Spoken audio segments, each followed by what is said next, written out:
자, 좀 전에 찍은 내용을 봤는데 내용이 너무 많아요. 아이고, 시험 끝나자마자 이 많은 내용을 갖다 쏟아붓는 게 미안합니다. 알겠어요? 미안해요. 어떻게? 근데 진도 나가야 되고. 아니 11월 달에 우리가 진도 나갈 거를 한번 계산해 보니까 얼마 없어요. 이제 그 얼마 없었고 우리 또 격주제로 계속 진행될 것 같고 이러다 보니까 시간이 별로 없습니다. 그래도 이걸 끝내긴 끝내야 되니까 쌤 나름대로는 최선을 다하고 있는 건데 내한테 부담이 될 수 있겠죠. 쌤들이 최선을 다하면 내가 힘들죠. 솔직히 대충 하면 나도 쉬워요. 이거 다 그냥 읽어주고 끝내면 쉬운데 그래도 뭐 그럴 수 있습니까? 알겠습니까? 그 지난 시간까지 했던 거 보니까 책에는 뭐 몇 줄 되지도 않는 거 가지고 굉장히 오랫동안 설명했습니다. 그래서 어려울 수도 있겠다는 생각이 계속 들어요. 근데 뭐 어떻게 해. 그래도 좀 자세히 알아둬야죠. 이 파트가 그러니까 띄우고 넘어가면 별로 안 되는데 설명하자면 되게 얘기가 많아져서 좀 많아진 것 같습니다. 자, 오늘은 이제 마지막이죠. 이제 세 번째 이 국제관계 다원화를 이야기하는 데 있어가지고 북방민족 지난 시간에 요와 금에 대한 얘기를 했습니다. 거란, 여진족에 대한 이야기였죠. 그렇습니까? 그러니까 오늘 주인공은 사실은 이제 이와 함께 대결했었던 이 송나라에 대한 얘기로 이제 구체적으로 넘어가 볼게요. 도대체 이 송나라는 도대체 뭐 하는 나라였길래 이렇게 약했나? 알겠습니까? 그 얘기를 갖다가 할 것이고, 그래서 일단 송나라가 이제 발전하는 과정, 송의 건국과 발전 과정 이거 한번 살펴보시고, 그 다음에 이제 요 파트가 요 나라와 금나라를 얘기했기 때문에 그렇게 부담되진 않을 겁니다. 이제 알겠어요? 이게 아까도 얘기했다시피 거란 여진을 먼저 하는 게 맞는 것 같아요. 송나라를 먼저 할 것인가, 거란 여진을 먼저 할 것인가를 많이 고민했는데 송나라를 나중에 얘기하는 게 맞는 것 같아요. 그래가지고 지금 나중에 얘기하는 겁니다. 오히려 이제 요 나라들이 어떻게 성장했는지 먼저 설명하고 요 당시에 같이 있었던 이 송나라가 어떻게 건국했는지를 이해하면 이 군사적 측면에서 왜 이렇게 허약했는가, 송나라를 이해하는 데 가장 중요한 단서가 보입니다. 알겠습니까? 그래서 10세기에서 11세기 송나라의 외교관계, 알겠습니까? 다 아는 얘기라서 이제는 쉽게 너네들이 이제 받아들일 수 있어요. 알겠습니까? 외교관계를 이해하고 그 다음에 오늘 가장 중요한 얘기가 바로 이 사람 얘기예요. 땡땡의 시험에 자주 나오는 거 잘 나와요. 개혁가가 한 명 등장해요. 시대의 개혁가. 알겠습니까? 이 사람이 했던 여러 가지 정책들 한번 짚어보면 되겠습니다. 또 지도가 나왔죠. 지도 그리고 해야 돼요. 어쩔 수 없어요.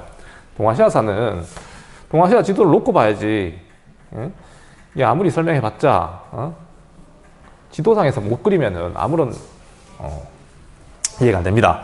일단은 송나라의 건국 초기부터 가장 문제가 됐던 지역은 요 지역이었죠. 우린 얘기를 갖다가 이제는 다 쓸 수 있습니다. 요는 16주 됐습니까? 그리고 금나라 건국했던 중도까지 이 지역에 포함된다는 거 잘 알아둬야 되고요.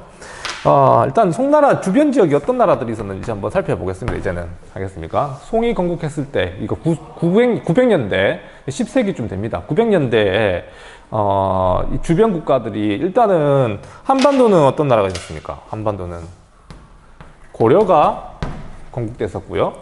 그러니까 일본은 이제 다음 시간에 할 내용이 일본사야. 일본사. 알겠습니까? 다음에 이 일본에 관한 얘기를 좀 해보도록 하겠습니다. 1학기 때 일본사를 갖다가 많이 못 해줬거든요. 뭐 2학기 때는 조금 너네는 다뤄줄게요. 알겠습니까? 어차피 동영상 찍는 거니까 찍어주고 또 공부해야 되잖아요. 알겠습니까? 어쩔 수 없죠 뭐. 자, 우리 지금 원래는 59페이지에 보면 일본에 관한 얘기도 좀 나와요. 9세기 말부터 대외관계 소극적이 했다 뭐 어쩌저쩌 나오는데 12세기부터 일본에 관한 얘기를 좀 해야지 될 것 같아. 굉장히 너의 생소한 개발 일본사인데 앞 시간에 야마토 정권의 성장 과정을 같이 했죠. 그리고 다이카 개신까지 전개되는 과정, 그거 내가 다시 한번 정리하고 이어지는 과정으로서 이제 쭉 해 나갈게요. 해안 시대부터 해가지고 이제 해안 시대가 무너지고 이제 막부로 넘어가는 가마쿠라 막부, 무로마츠 막부 그 얘기거든요. 오늘 저기 일본사가. 그리고 얘기는 아마 다음 시간에 주제가 바로 일본사가 되겠습니다. 오늘은 어쨌든 송나라에 대한 얘기 좀 더 이어가고 요 에피소드 하나를 3번까지 마치도록 하겠습니다. 그리고 일본사 또 일본사 알겠어? 넘어가도록 할게요. 우리 지난 시간까지 계속 봤던 거는 이 거란과 여진의 성장 과정, 거란족, 거란치고 여진족 내려오는 이 과정이었고, 북방민족 중에는 더 있었어. 사실은 이 옆에 가면 서하라고 있었거든요. 서하. 서하도 존재합니다. 그러니까 송나라가 이 당시에 거란과도 굉장히 전쟁 중이었지만 서하고의 전투에도 패배합니다. 얘한테도 패배하고 얘한테도 패배하고 얘한테도 패배해가지고 화북방 전체를 이어버리고 되게 불쌍한 나라야. 왜 이렇게 송나라가 군사적으로 허약했을까? 실제로 송나라는 중국 역사상 가장 군사력이 허약했던 나라입니다. 왜 그랬을까요? 왜 그랬어? 그랬습니까?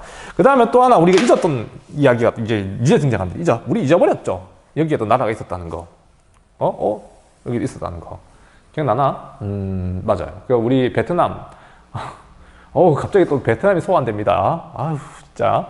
당나라 망하고 난 뒤에 우리 이제 독립한다고 저번에 한번 얘기했었죠. 당나라 망했어요. 알겠습니까? 그러니까 이 남비에시라고 해가지고, 남비에시 한나라에 복속되고 난 뒤에 거의 1000년간이나 중국의 지배를 받다가 드디어 당이 붕괴되면서, 이제 다시 등장하게 돼요. 이게 레 왕조라고 불러요. 레 왕조. 베트남에서는 레 왕조라고 해서 첫 번째로 다시 등장하게 됩니다. 이 초기 이게 레 왕조가 두 번 있었기 때문에 정기 레 왕조, 후기 레 왕조, 정기 레 왕조라고 불러요. 자, 이렇게 레 왕조, 그러니까 이 송나라를 둘러싼 이 주변국의 모습입니다. 그러니까 어쨌든 송은 주변국의 어떤 강력한 어떤 군사적 모습은 드러내주지 못해요. 강한 모습, 군사적으로 강한 모습은 아닌 것 같아. 알겠습니까? 그렇지만 송나라는 중국 역사상 가장 부유했던 나라입니다. 부유.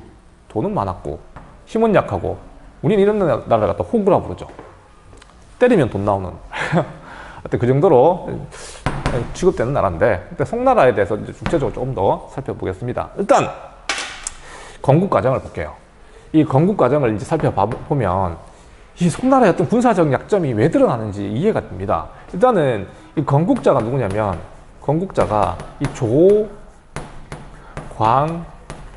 조광윤이라는 사람이었어. 얘도 마찬가지로 후주 기억납니까? 후주. 5대 식국 중에 하나 마지막에 나오는 후주 기억나요? 그 후주의 절도사 출신이에요.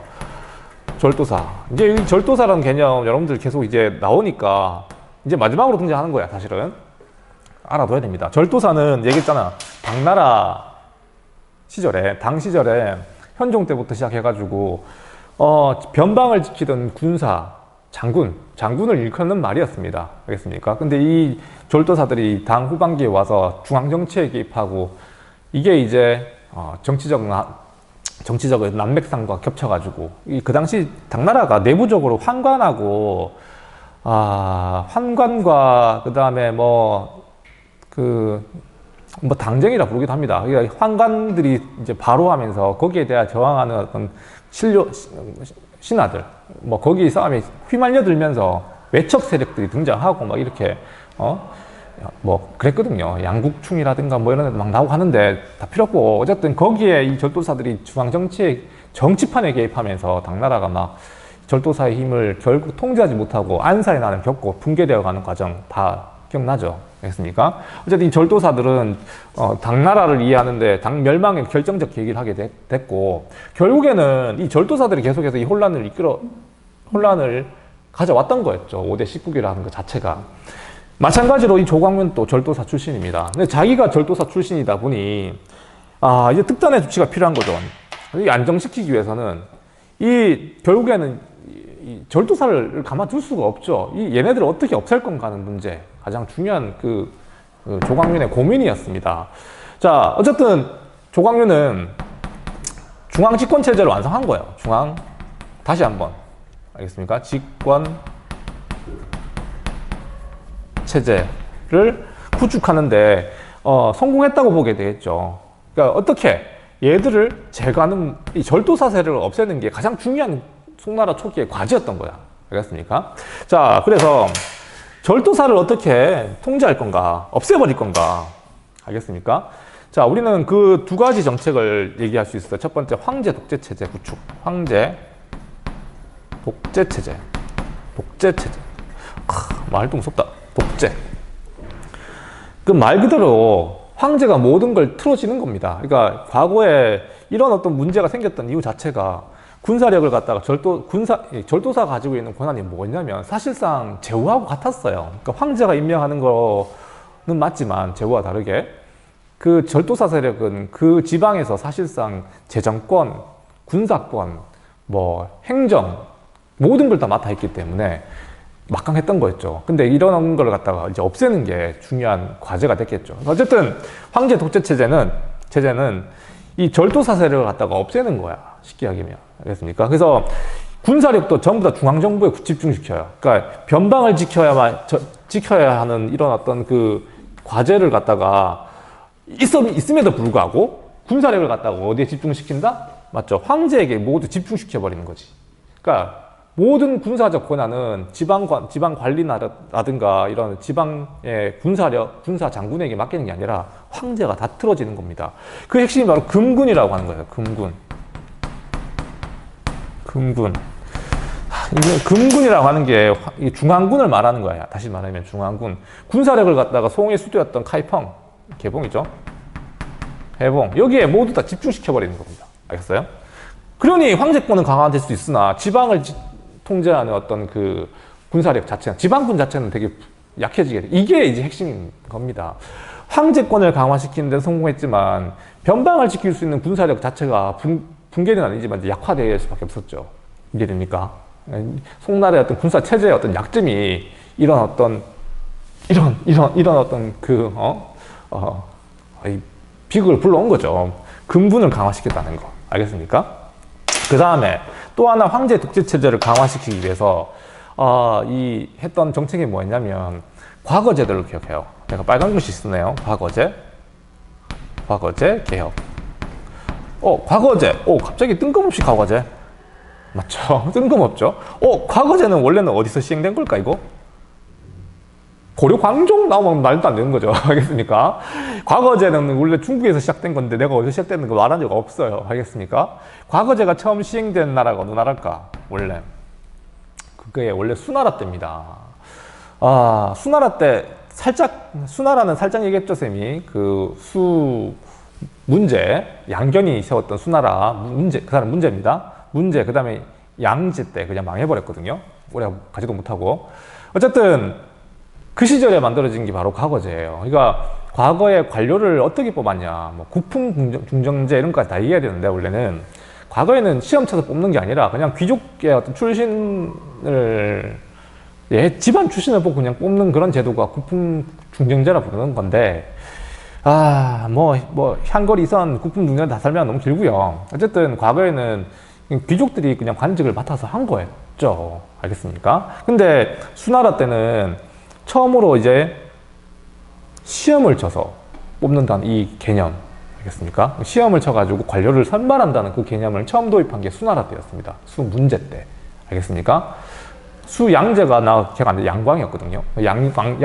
두 수나라는 오래 가진 못했지만 중국 사이에 큰 어떤 족적을 남겼죠. 이 과거제를 처음 시행했다는 이 이야기. 알겠습니까? 이게 당연히 당나라 때도 이어졌어요. 당나라 때도 과거제는 이어졌고, 초반에는 과거제가, 우리 고려 때도 그랬잖아. 고려 전기 때는 과거제가 그렇게 큰 의미를 가지지 못했죠. 초반에 그랬지만, 이제 조선시대 와가지고 굉장히 중요한 의미가, 관료 선발에 있어가지고 중요한 의미를 가지는 게 과거제잖아. 마찬가지로, 이게 수나라 때 처음 만들어지고, 당나라 초반에도 시행됐지만, 이게 처음부터 큰 의미는 가지지 못했고, 점차 이제 과거제의 어떤 그 효력이 커져가요. 그러니까 그게 이제 중국 최초의 여황제였죠. 여황제. 측천무라고는 들어본지 모르겠다. 무측천. 당나라 때 무측천이라고 있었거든. 지가 이 최초로 여자 황제가 된 경우입니다. 알겠습니까? 그 시절 이후부터 과거제가 좀 더 이제 영향력을 발휘해 나가기 시작합니다. 하여튼 그런 거 다 제쳐두고 당나라 때도 과거제가 시행됐지만 이 당나라 때 시행해오던 과거제는 한 가지 문제점이 있었습니다. 이게 관료를 뽑는 데 있어가지고 이걸 누가 뽑았냐면 사실상 관료들이 관료를 뽑았어요. 무슨 말이냐면 좀 설명할게요. 이 당에 나중에 뒤에 나오지 싶은데 그때도 설명하겠지만 당의 과거제도는 2층제라 부릅니다. 2층제. 무슨 말이냐면 보통 이제 시험을 갖다 두 번 봤다는 거지. 예부시가 있고요. 예부가 뭘까? 예부. 지금으로 치면 예부는 외교부예요. 외교부. 이자 교육부를 합친 걸 외부라 생각하면 됩니다. 그러니까 예부시라 부르고 예부시 치면 이부시란 게 있어. 이부시. 자, 이게 필요 없고요. 어쨌든 두 번 친다는 거야. 예부에서 시험 치고 2부에서 시험 치고 2부는 이제 인사권을 가지고 있는 그 관청입니다. 2호 예병 경공 기억나나 모르겠다. 삼성육부제도. 하여튼 2부시가 최종적인 어떤 관료 선발의 그 꼭대기에 있는 거지. 이걸 장악하고 있으면 내한테 입맛에 맞는 사람들을 갖다가 사실상 이거 뭐 귀족제랑 뭐가 다릅니까? 겠어요? 그러니까 이게 아무리 시험을 치더라도 귀족을 뽑는 시험밖에 안 되는 거지 뭐. 이해됩니까? 그게 당나라 때 과거 시험이었었어요. 근데 이걸 갖다가 송나라 때는 이걸 갖다가 3층제로 바꿨다고 부릅니다. 3층제. 알겠어요? 그러니까 쉽게 하면 지방에서 향시가 있고요. 지방에서 향시를 치고 올라오면 향시. 더 이제 지방에서 치는 시험, 지방시야, 지방시. 지방에서 시험 치고 여기 합격하면 이제 서울로 가는 거지. 서울에서 치는 시험을 갖다가 회시라 불렀어, 회시. 회시. 알겠어요? 회시에서 치면은 끝난 게 아니라 여기서 한 번 더 치는 시험이 있었어. 이게 바로 뭐냐면 이게 바로 이 전시라고 하는 거예요, 전시. 이거 얘기하려고. 전시제도. 이거 중요한 겁니다. 시험에 잘 나오는 거. 자, 전시. 이제 마지막 시험을 전시라 불렀거든요. 그래서 봐봐. 향시, 회시, 전시. 세 번 친다 해서 3층제. 이게 중요한 거야. 그러니까 이게 송나라 때 과거제도 개혁은 이 전시제도를 도입했다는 거예요. 응? 전시제도. 이게 뭐 하는 거냐면 황제가 직접 주관하는 시험입니다.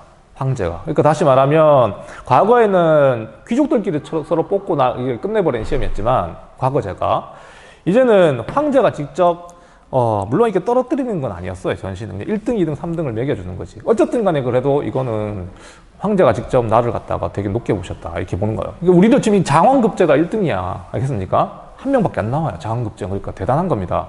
어쨌든 이 전시제도는 황제가 직접 시험을 주관하는 시험이라 해서 사실상 귀족들의 입김이 많이 줄어들게 되죠. 이해됩니까?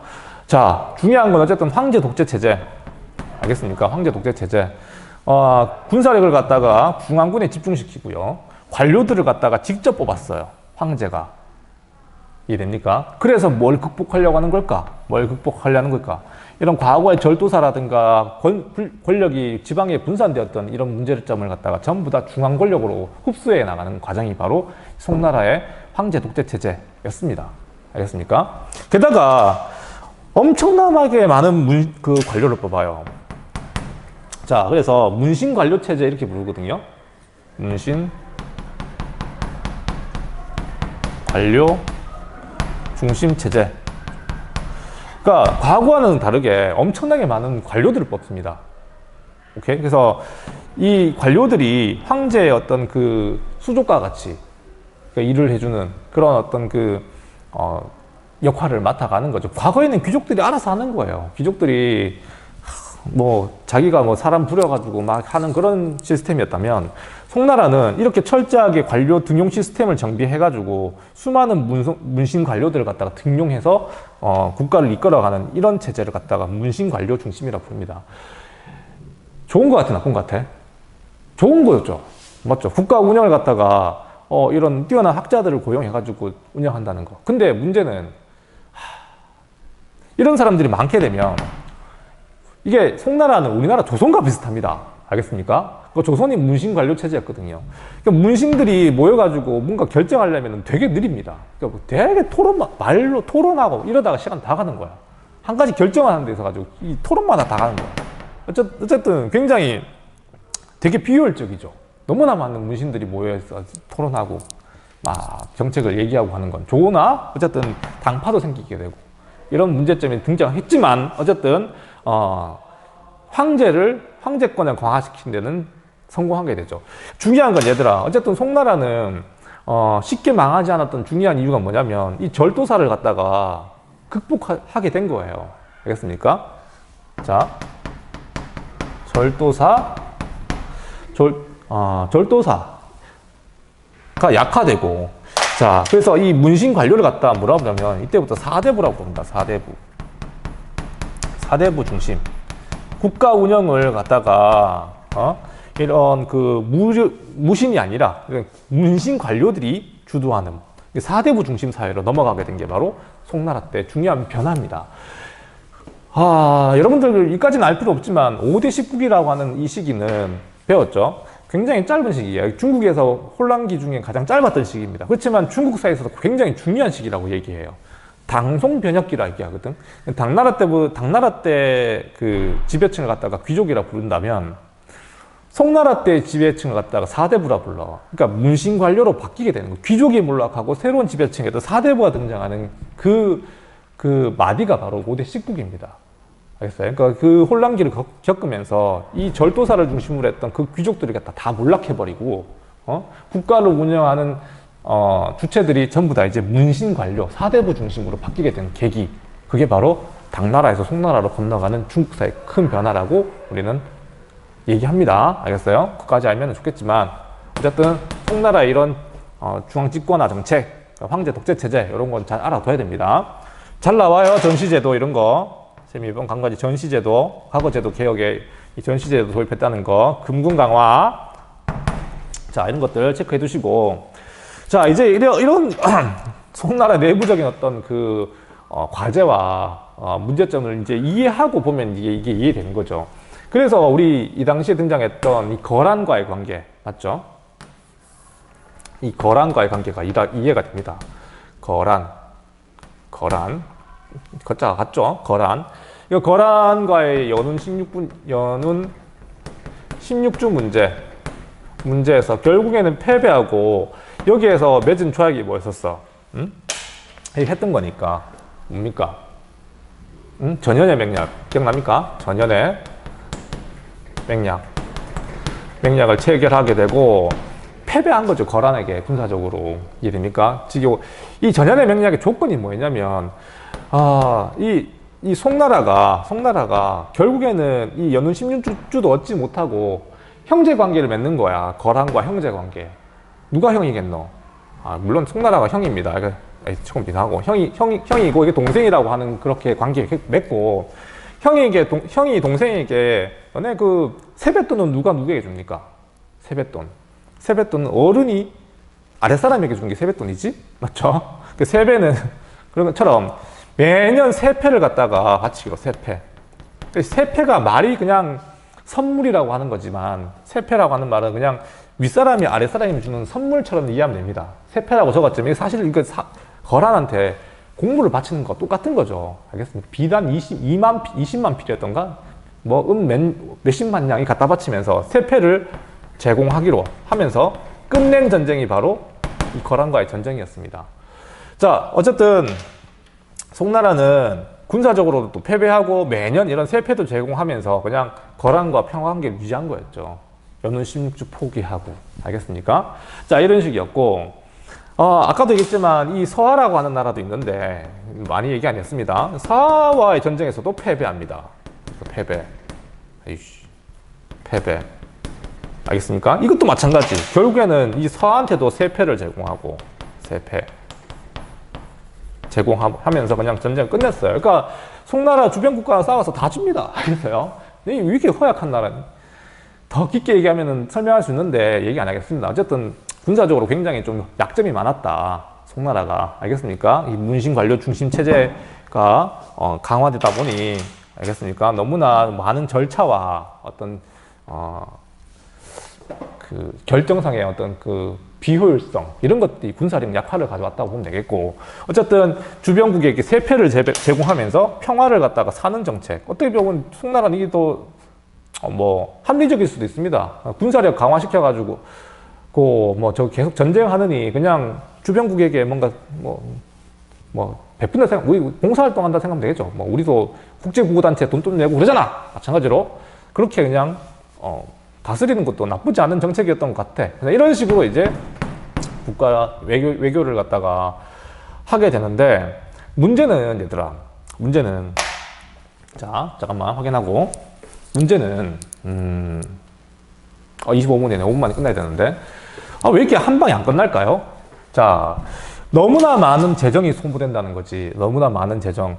자, 문신관료 중심 체제. 그러니까 매년 이렇게 이제 과거와는 다르게 엄청나게 많은 그 관료들을 뽑았거든요. 돈 많이 들겠죠. 국가 재정상. 그 다음에 이런 식으로 세패를 주변국에게 매년 이렇게 막대하게 제공하면서 이게 국가 재정에 남아나겠냐고. 맞죠? 그러니까 이게 송나라는 중국 역사상 가장 생산력이 높았던 나라입니다. 알겠습니까? 생산력이 높았던 나라이기 때문에 부유하긴 했으나 이렇게 쓴 돈도 많았습니다. 그러니까 재정상에 문제가 생기겠죠. 그래서 등장하는 게 바로 이겁니다. 바로 자, 버스 정류장을 갖다가 거꾸로 하면 정거장이잖아.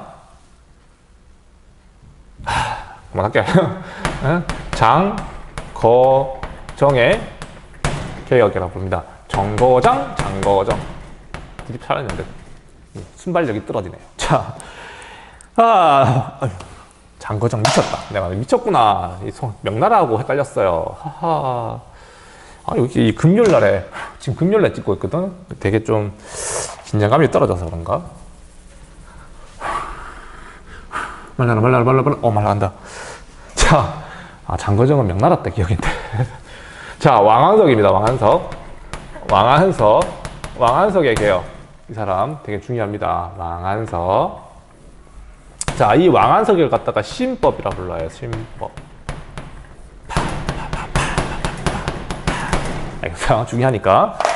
자, 왕한석의 개혁의 신법. 이 신법의 가장 핵심적인 내용이 뭐였을까? 맞아요. 이 재정개혁이에요. 재정개혁.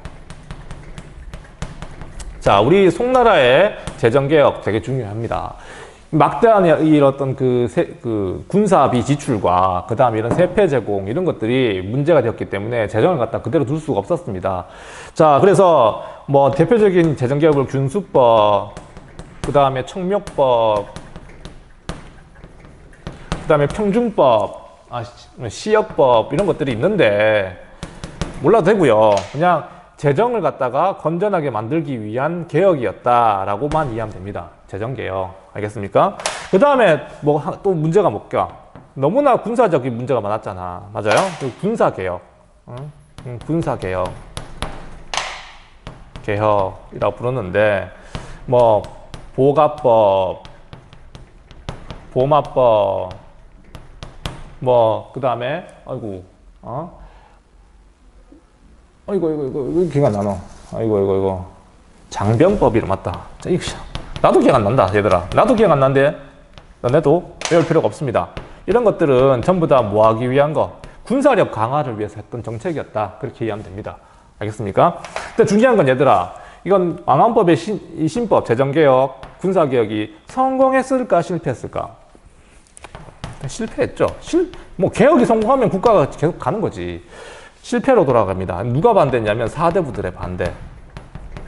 이 사대부들의 반대가 굉장하거든요. 그러니까 이 사대부들은 이미 이제 기득권이야. 그래서 이런 사람들이 지배층으로 성장하면서 이 사대부들에게 반대되는 개혁을 실시할 때 당연히 가만히 있을 수 없죠. 이거 어쨌든 이 보수적인 사대부들의 반대로 인해 가지고 왕한석의 신법은 결국 실패로 돌아갑니다.